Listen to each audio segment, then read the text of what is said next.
एक घने जंगल के किनारे एक छोटा सा गांव बसा हुआ था।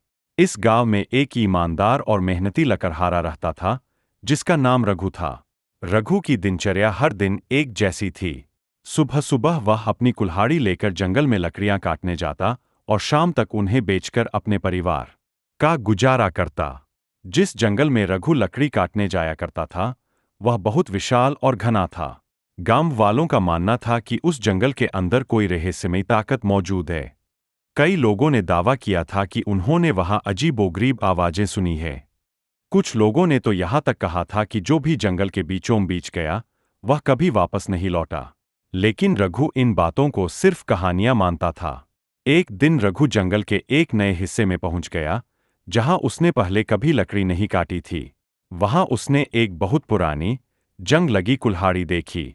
वह कुल्हाड़ी किसी बड़े पत्थर पर पड़ी थी और आसपास घास और बेलों ने उसे ढक रखा था। रघु ने जैसे ही कुल्हाड़ी उठाई, उसे एक ठंडी सी हवा का झोंका महसूस हुआ। उसके साथ ही उसे लगा कि कोई उसे देख रहा है। उस दिन के बाद रघु ने महसूस किया कि जब भी वह जंगल में लकड़ी काटने जाता, उसे किसी के चलने और फुसफुसाने की आवाजें सुनाई देतीं। कभी कभी ऐसा लगता जैसे कोई पेड़ों के पीछे से उसे देख रहा हो। रघु ने यह बात अपने दोस्त मोहन को बताई, तो मोहन ने उसे जंगल के बीचों बीच न जाने की चेतावनी दी।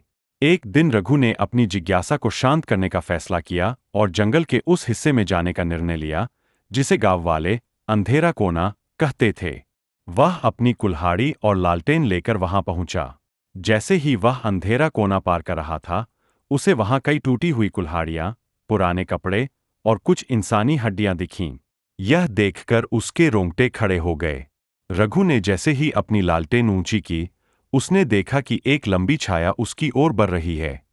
वह छाया धीरे धीरे साफ होने लगी और रघु ने देखा कि वह एक बूढ़े आदमी की आत्मा थी, जो उसी पुरानी कुल्हाड़ी को पकड़ने की कोशिश कर रही थी। आत्मा ने रघु से कहा, यह कुल्हाड़ी मेरी है। इसे वापस रख दो, वरना तुम्हारी भी यही हालत होगी। डर के मारे रघु ने कुल्हाड़ी वहीं फेंक दी और आत्मा से माफी मांगी। आत्मा ने उसे बताया कि वह एक पुराने लकड़हारे की आत्मा है, जिसे इसी जंगल में लालच ने मारा था। वह जंगल की गहराई में सोने की खोज में गया था और किसी रहस्यमयी ताकत ने उसे मार डाला। तब से जो भी उसकी कुल्हाड़ी उठाता है, वह उसकी आत्मा को भटकने पर मजबूर कर देता है। रघु ने आत्मा से पूछा कि वह उसकी कैसे मदद कर सकता है। आत्मा ने कहा, इस कुल्हाड़ी को उसी पत्थर पर वापस रख दो और वादा करो कि इसे फिर कभी नहीं छुओगे।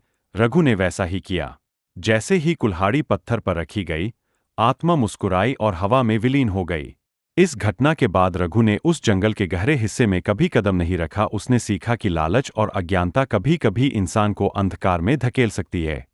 वह अब हर किसी को उस रहस्यमयी जंगल की कहानियां सुनाता और कहता कि हमें प्रकृति और उसकी सीमाओं का सम्मान करना चाहिए। रघु की कहानी गांव वालों के लिए एक सबक बन गई और किसी ने भी उस जंगल के बीचों बीच जाने की हिम्मत नहीं की।